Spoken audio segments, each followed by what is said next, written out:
तो नमस्कार मेरे प्यारे बच्चों, स्वागत है आपके अपने YouTube channel the PCM vision में। प्यारे बच्चों, आज के इस वीडियो के माध्यम से हम लोग क्लास 11 पॉलिटिकल साइंस जो आज आप सभी का एग्जाम हुआ है उसके आंसर की को देखने वाले हैं। तो साथ ही साथ आप लोग भी मिलाते चलिए और लास्ट में कमेंट करके जरूर बताइएगा कि 40 में से आप लोगों ने कितना क्वेश्चन सही किया हुआ है। तो चलिए शुरू करते हैं और एक एक करके सारे क्वेश्चन के आंसर को देख लेते हैं। तो देखिए बच्चों, पहला क्वेश्चन है कि विश्व का सबसे पुराना लिखित संविधान कौन है। तो जो विश्व का सबसे पुराना लिखित संविधान है ये आपका अमेरिकी संविधान है। ऑप्शन नंबर 3 इसका करेक्ट आंसर होगा। देखिए जो पहले से टिक लगा हुआ है इस पे आप सभी को ध्यान नहीं देना है, क्योंकि जिस स्टूडेंट्स ने इस क्वेश्चन को भेजा है उन्होंने पहले से कई क्वेश्चन के आंसर को गलत टिक किया हुआ है। मैं अभी यहाँ पे जो आपको टिक करके बता रहा हूँ उस पर आप सभी को ध्यान देना है, ठीक है। तो इस क्वेश्चन का करेक्ट आंसर होगा ऑप्शन नंबर 3 अमेरिकी संविधान। उसके बाद देखिए आपका अगला क्वेश्चन क्या है। अगला क्वेश्चन देखिए क्या है कि भारतीय संविधान सभा का गठन निम्न में से किस योजना की सिफारिश पर आधारित था। तो ये आपका कैबिनेट मिशन योजना 1946 की सिफारिश पर आधारित था।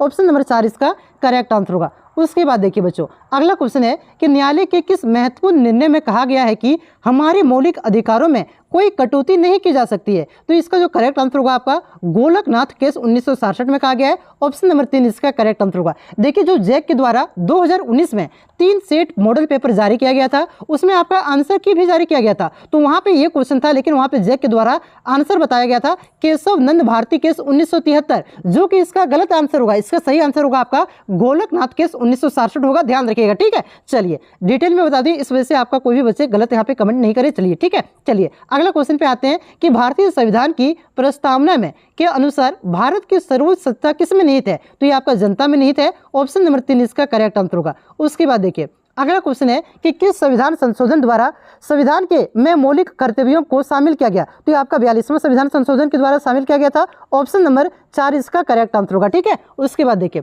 अगला क्वेश्चन आपका क्या है। अगला क्वेश्चन देखिए है कि किसने कहा कि संवैधानिक उपचारों का मौलिक अधिकार भारतीय संविधान की अंतर आत्मा है। तो ये आपका डॉक्टर भीमराव अम्बेडकर ने कहा था। ऑप्शन नंबर 1 इसका करेक्ट आंसर होगा। उसके बाद देखिए अगला क्वेश्चन है कि भारत में सूचना प्राप्त करने का अधिकार 2005 में किस प्रकार का अधिकार है। तो इसका जो करेक्ट आंसर होगा आपका ये मौलिक अधिकार है। ऑप्शन नंबर 2 इसका करेक्ट आंसर होगा। उसके बाद देखिए अगला क्वेश्चन आपका क्या है। देखिए अगला क्वेश्चन आपका है कि भारतीय संविधान में काम के अधिकार को कहां शामिल किया गया है। तो ये आपका राज्य के नीति निर्देशक तत्व में शामिल किया गया है। ऑप्शन नंबर 2 इसका करेक्ट आंसर होगा। उसके बाद देखिए अगला क्वेश्चन है कि अनुपातिक प्रतिनिधित्व एकल संक्रमणीय प्रणाली का प्रतिपादन किसने किया। तो ये आपका थॉमस हेयर ने किया था। ऑप्शन नंबर 3 इसका करेक्ट आंसर होगा। उसके बाद देखिए अगला क्वेश्चन है कि भारत के चुनाव आयोग का सारोकार किन चुनावों से नहीं है। तो ये इसका जो करेक्ट आंसर होगा ऑप्शन नंबर 4 नगर पालिका व ग्राम पंचायत, ठीक है। ऑप्शन नंबर 4 इसका करेक्ट आंसर होगा। उसके बाद देखिए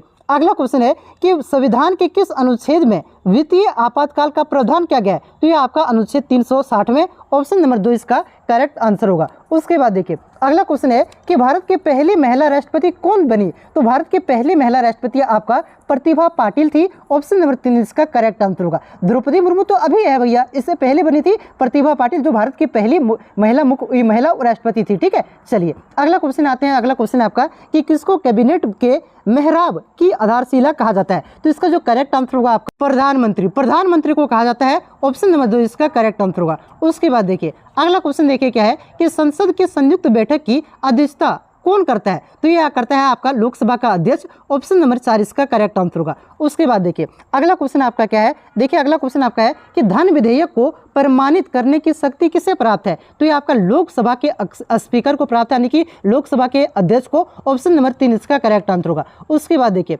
अगला क्वेश्चन है कि राज्यसभा में निर्वाचित सदस्यों की अधिकतम संख्या कितनी हो सकती है। तो ये आपका 238 हो सकता है। ऑप्शन नंबर 4 इसका करेक्ट आंसर होगा। 238 आपका चुन करके आता है, ठीक है। देखिए आपके टोटल तो आपका 12 मनोनीत किया जाता है, ठीक है। 238 इसका करेक्ट आंसर होगा। उसके बाद देखिए अगला क्वेश्चन देखिए क्या है कि कानून के शासन का विचार किसने दिया। तो ये आपका ये भी DIC ने दिया था। ऑप्शन नंबर 2 इसका करेक्ट आंसर होगा। उसके बाद देखिए अगला क्वेश्चन है कि इस समय भारत में कुल कितने उच्च न्यायालय यानी कि हाई कोर्ट कितना है। तो ये 25 है भैया। ऑप्शन नंबर 1 इसका करेक्ट आंसर होगा। उसके बाद देखिए अगला क्वेश्चन है कि भारतीय संघात्मक व्यवस्था की अवशिष्ट शक्ति किसके पास है। तो ये आपका संसद के पास है। ऑप्शन नंबर 3 इसका करेक्ट आंसर होगा। उसके बाद देखिए अगला क्वेश्चन है कि राज्य के शासन में केंद्र का प्रतिनिधित्व किसे कहा गया है। तो ये राज्यपाल को कहा गया है। ऑप्शन नंबर 2 इसका करेक्ट आंसर होगा। अगला क्वेश्चन है कि सन 1959 में त्रिस्तरीय पंचायती राज व्यवस्था को लागू करने वाला पहला राज्य कौन है? तो इसका करेक्ट आंसर होगा आपका ये राजस्थान हो जाएगा इसका करेक्ट आंसर। ठीक है, राजस्थान के नागौर में लागू किया गया था।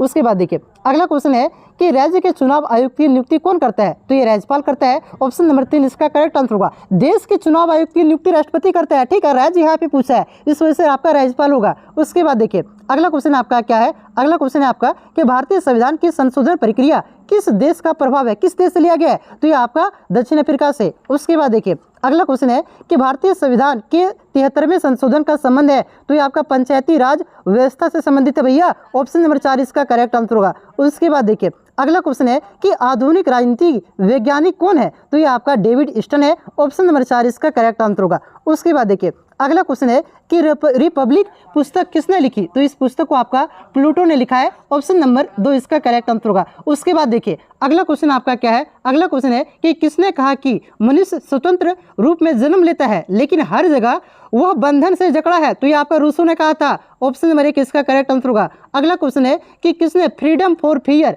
यानी कि भय से मुक्ति नामक पुस्तक लिखी? तो ये आपका आंग सान सूकी ने लिखा था, जो कि आपका म्यांमार की है। ऑप्शन नंबर 3 इसका करेक्ट आंसर होगा। उसके बाद देखिए अगला क्वेश्चन है कि समानता का मुख्य रूप है? तो समानता का मुख्य रूप हो जाएगा आपका आर्थिक समानता, सामाजिक समानता और राजनीतिक समानता, ये तीनों हो जाएगा। ऑप्शन नंबर 4 इसका करेक्ट आंसर होगा, इनमें से सभी। उसके बाद देखिए अगला क्वेश्चन आपका देखिए क्या है कि ऑन लिबर्टी पुस्तक किसने लिखी? तो ये आपका ये जो पुस्तक आपका J.S. मिल ने लिखा है। ऑप्शन नंबर 2 इसका करेक्ट आंसर होगा। उसके बाद अगला क्वेश्चन है कि न्याय एक खाली स्थान अवधारणा है? तो न्याय क्या है? न्याय आपका एक हो जाएगा आपका कानून, नैतिक और सामाजिक। ठीक है, ऑप्शन नंबर 4 इसका करेक्ट आंसर होगा इसका कि इनमें से सभी, ये सभी आपकी न्याय एक अवधारणा है। उसके बाद देखिए अगला क्वेश्चन आपका क्या है कि सच बोलना और कर्ज की अदायगी नहीं नया है, किसने कहा? तो ये आपका जो कहा था आपका ये प्लूटो ने कहा था। ऑप्शन नंबर 1 इसका करेक्ट आंसर होगा। उसके बाद देखिए सॉरी इसका आंसर जो होगा आपका सेफ्लस होगा। ठीक है, थोड़ा सा मिस्टेक हो गया, सुधार लीजिए, सेफ्लस इसका आंसर होगा। उसके बाद देखिए अगला क्वेश्चन आपका क्या है कि संघ और संगठन बनाने का अधिकार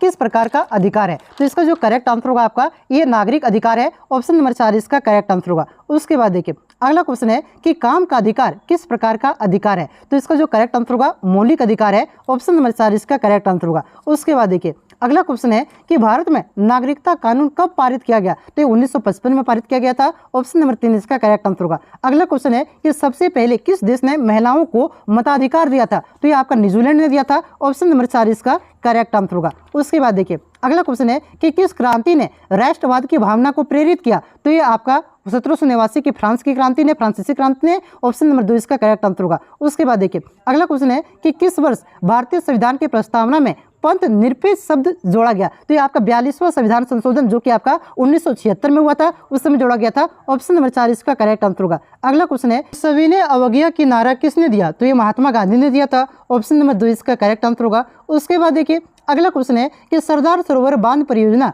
किस राज्य से संबंधित है? तो ये आपका गुजरात से संबंधित है। ऑप्शन नंबर 2 इसका करेक्ट आंसर होगा। अब आप लोग कमेंट करके बताइए कि 40 में से आप सभी का कितना मार्क्स आ रहा है। ठीक है, इससे पहले आपका हिस्ट्री, ज्योग्राफी, ये अभी तो आपका पॉलिटिकल साइंस का अपलोड हो जा रहा है, इकोनॉमिक्स से अपलोड कर दिया गया है और साथ ही साथ सोशियोलॉजी का भी अपलोड कर दिया गया है। तो सभी का लिंक नीचे डिस्क्रिप्शन में दे दिया हूँ, आज तो आप लोग चैनल पे विजिट करके भी देख सकते हैं। और साथ ही साथ चैनल पे नए हैं तो सब्सक्राइब जरूर कीजिएगा। मिलते हैं नेक्स्ट वीडियो में। और हाँ, क्लास 12 की यहाँ पे इस चैनल के माध्यम से शुरू से तैयारी करवाई जाएगी। ठीक है, क्योंकि अब तो समय आपके पास बहुत ही कम है। मई आपका अप्रैल तो खत्म हो गया अब। ठीक है, तो मई मान के चलिए ना, आपका 1-2 दिन में आपका 12 की तैयारी स्टार्ट कर दिया जाएगा 22 तारीख से। ठीक है, तो उससे भी आप लोग दोस्तों में बता दीजिएगा कि 12 की तैयारी इस चैनल के माध्यम से फ्री में करवाया जाएगा। आप लोगों को बहुत ही अच्छा और बहुत ही बेहतरीन ढंग से तैयारी करवाया जाएगा। आप लोग यहाँ पे अपना रिव्यू देख सकते हैं। ठीक है, आप लोग टेलीग्राम में जाकर के रिव्यू देख सकते हैं। आज तो एक वीडियो भी मैंने लगाया हुआ है। आज तो जो आपका अंतिम एग्जाम हुआ था पॉलिटिकल साइंस का, वहाँ पे आप लोग जाकर के रिव्यू देख सकते हैं। वहाँ पे बच्चों ने किस प्रकार से बताया था कि किस प्रकार से उसको इस चैनल के माध्यम से हेल्प हुआ था। ठीक है, तो आप लोग भी चैनल को सब्सक्राइब कर लीजिए। चलिए मिलते हैं नेक्स्ट वीडियो में, तब तक के लिए जय हिंद, जय भारत, जोहार झारखंड।